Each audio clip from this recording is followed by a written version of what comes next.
ఓం నమో వెంకటేశాయ. ఈరోజు మనం విజయవాడ నుండి కోనసీమ తిరుపతిగా పిలువబడే వాడపల్లి శ్రీ వెంకటేశ్వర స్వామివారి దర్శనానికి వెళ్తున్నాం. ఈ మధ్య ఈ టెంపుల్ చాలా ఫేమస్ అయింది కదా. కోరిక కోరుకొని 7 ప్రదక్షిణలు చేస్తే తప్పకుండా నెరవేరుతుందని నమ్ముతారు. మేము ఎలా వెళ్ళామో, ఎంత ఖర్చయిందో ఈ వీడియోలో తెలుసుకుందాం. So welcome back to my channel yours Haniram. Let's get into the video. Early morning 6 కల్లా కూడా విజయవాడ బస్ స్టాండ్కి వచ్చేసామండి. సో అక్కడి నుంచి రావులపాలెం బస్ ఎక్కాం.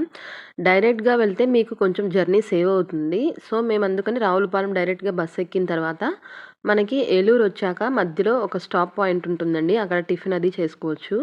ఆ తర్వాత రావులపాలెం వెళ్ళాం. రావులపాలెంలో దిగేసరికి దగ్గర దగ్గర 4:30 గంటల సమయం పట్టిందండి. అంటే మార్నింగ్ 11 అయింది. అక్కడి నుంచి బస్సులు ఉంటాయి కానీ చాలా టైం పడుతుంది. సో మేము అక్కడి నుంచి ఏం చేసామంటే షేర్ ఆటో తీసుకొని మనిషికి 20 రూపీస్ ఆర్ 30 రూపీస్ పడుతుంది. సో ఈ విధంగా షేర్ ఆటో తీసుకొని ఒక 10 మినిట్స్ ఏనండి జర్నీ రావులపాలెం నుంచి వాడపల్లికి. అక్కడ దిగిన తర్వాత టెంపుల్ దగ్గర మేము స్వామివారికి తులసిమాల, అరటిపళ్ళు, కొబ్బరికాయ ఇవన్నీ తీసుకొని దర్శనానికి బయలుదేరాం. దర్శనం చేసుకునే ముందు చక్కగా స్వామివారి నామం అలంకరించుకొని 7 ప్రదక్షిణలు స్టార్ట్ చేసాం. వెంకటేశ్వర స్వామికి 7 కాయిన్స్కి ఉన్న లింక్ ఏంటో మీకు తెలుసా? కోరుకున్న కోరిక 100% నెరవేరాలంటే నమ్మే కోనసీమ తిరుపతికి మనం ఈరోజు వెళ్తున్నాం కదా.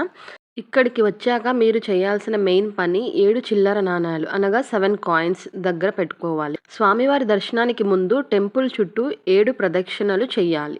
ప్రతి ప్రదక్షిణకి ఒక కాయిన్ హుండీలో వేయాలి.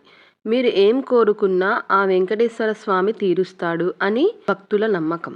7 ప్రదక్షిణలు చేసేటప్పుడు స్వామివారి నామం చేసుకుంటూ చేయడం ఉత్తమం. శనివారం పూట వెళ్తే చాలా రద్దీ ఎక్కువగా ఉంటుంది కాబట్టి మ్యాక్సిమం మిగిలిన రోజుల్లో వెళ్ళడానికి ప్రయత్నించండి. ఆ తరువాత దర్శనానికి వెళ్ళాలి. దర్శనం తరువాత కోరిక నెరవేరితే మళ్ళీ వచ్చి 108 ప్రదక్షిణలు చేస్తామని కొంతమంది భక్తులు మొక్కుకుంటారండి.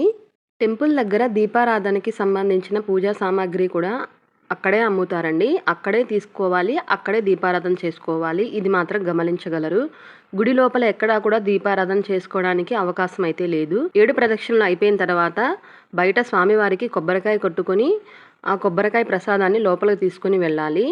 తరువాత స్వామివారి దర్శనం చేసుకోవాలి. ఇక్కడ వీడియోలో హుండీ చూపిస్తున్నాను కదండి. ఈ హుండీలోనే 7 ప్రదక్షిణలు చేసిన వాళ్ళు ఒక్కొక్క రూపాయి ఒక్కొక్క ప్రదక్షిణకి ఈ హుండీలోనే స్వామివారికి కానుకగా వేస్తారు. ఇది మాత్రం గమనించగలరు. ఇది కంపల్సరీగా 7 కాయిన్స్ ఉండాలా అంటే స్వామివారికి మీకు తోచినంత కూడా హుండీలో సమర్పించుకోవచ్చు. తరువాత మేము లోపలికి వెళ్ళి స్వామివారి దర్శనం చేసుకున్నామండి. దర్శనం చేసుకున్న తర్వాత స్వామివారి గుడిలో ప్రశాంతంగా ఒక 10 నిమిషాలు కూర్చున్నాం. ఆ అనుభూతి చాలా అందంగా ఉంది. టెంపుల్ లోపలికి మొబైల్స్ నాట్ అలౌడ్ అండి. ఇది మాత్రం గమనించగలరు. ఇక్కడ స్వామివారిని చాలా ఆప్యాయంగా వాడపల్లి వెంకన్న అని పిలుచుకుంటారు. వాడపల్లిలో స్వామివారు చాలా శాంతంగా భక్తుల కోరికలు వినే తండ్రిగా కనిపిస్తారండి. ఫ్రెండ్స్, ఈ గుడి వెనుక ఒక అద్భుతమైన చరిత్ర ఉంది. మన స్వామివారి విగ్రహం రాతితో చేసినది కాదు, అది పవిత్రమైన ఎర్ర చందనంతో చేసింది. ఎన్నో ఏళ్ల క్రితం ఈ విగ్రహం గోదావరి నదిలో ప్రవాహానికి ఎదురుగా ఈదుతూ వచ్చిందట. ఒక పడవ నడిపే వ్యక్తికి కలలో కనిపించి నన్ను బయటకు తీసి ప్రతిష్ఠించమని స్వామివారు కోరారు. అలా నది నుండి వచ్చిన ఆ దైవమే ఈరోజు మన వాడపల్లి వెంకన్న. ముఖ్యమైన పర్వదినాల్లో స్వామివారు మాడవీధులలో ఈ విధంగా ఊరేగుతూ భక్తులకు దర్శనమిస్తారండి. మేము దర్శనం చేసుకొని బయటికి వచ్చిన తర్వాత అక్కడ దగ్గరలో ఉన్న అన్నప్రసాదానికి వెళ్ళాం. అన్నప్రసాదం స్వీకరించామండి.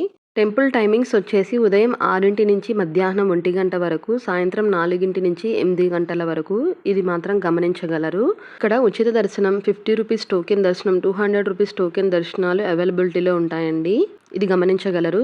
తర్వాత దగ్గరలో ఉన్న గోశాలకు కూడా వెళ్ళి శ్రీకృష్ణుల వారిని నమస్కరించుకొని స్వామివారి లడ్డూ ప్రసాదం తీసుకున్నామండి. చాలా అద్భుతంగా ఉంది టేస్ట్ అయితే మాత్రం.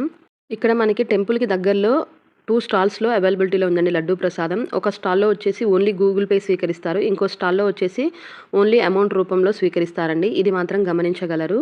మనం బయటకు వచ్చాక అక్కడ మొబైల్స్ కౌంటర్ ఉంటాయి కదండి, అక్కడ మొబైల్ తీసుకోవచ్చు. మనకి గుడి చుట్టూతూ కూడా మనకి చాలా వరకు నర్సరీస్ ఉంటాయండి. మొక్కలకి సంబంధించిన నర్సరీస్ ఉంటాయి. అదేవిధంగా పువ్వులు చాలా రీజనబుల్ ప్రైజెస్లో మనకి అవైలబిలిటీలో ఉంటాయండి. అలా ముందుకు వచ్చేసరికి మనకి ఇక్కడ అన్నప్రసాద వితరణ జరుగుతుంది. చక్కగా 4 వరకు కూడా అన్నప్రసాద వితరణ జరుగుతుంది. అందరూ కూడా ప్రశాంతంగా భోజనం చేసుకోవచ్చు. మేము అక్కడ నర్సరీస్లో కొన్ని మొక్కలు చూసామండి. చాలా రీజనబుల్ ప్రైజెస్లోనే ఉన్నాయి. కృష్ణ తులసి, లక్ష్మీ తులసి, గులాబీ మొక్కలు ఇలా చాలా రకాల మొక్కలు ఉన్నాయండి. మనం చాలామంది ఇక్కడి నుంచి మొక్కలు ఇంటికి తీసుకువెళ్తున్నారండి. అదేవిధంగా ఇక్కడ పువ్వులు చెప్పాను కదా! పువ్వులు హాఫ్ కిలో వచ్చేసి రూ. 40, రూ. 50లో రీజనబుల్ ప్రైజెస్‌లో ఉన్నాయండి. ఇక మళ్ళీ మేము షేర్ ఆటోలో రావులపాలెం వెళ్ళి, రావులపాలెం నుంచి ఏలూరుకి వెళ్ళి, ఏలూరు నుంచి విజయవాడ చేరుకున్నామండి ఈ విధంగా. పర్ హెడ్ వచ్చేసి 1100 అలా ఖర్చయిందండి. ఒక 12 మెంబర్స్ అలా వెళ్ళేవాళ్ళైతే చక్కగా సింపుల్‌గా టెంపో ట్రావెలర్ మాట్లాడుకొని వెళ్తే చాలా జర్నీ సేఫ్‌గా అవుతుంది, ఫ్రీగా అవుతుంది. ఖర్చు కూడా సేమ్ అదే పడుతుందండి. మా రిలేటివ్స్ అలాగే వెళ్లారు. ఈ ఇన్ఫర్మేషన్ వీడియో మీకు నచ్చితే గనక మీ ఫ్రెండ్స్ అండ్ ఫ్యామిలీకి షేర్ చేయండి. గోవింద అని కామెంట్ మాత్రం తప్పకుండా చేయండి. Thank you for watching yours హనీరామ్.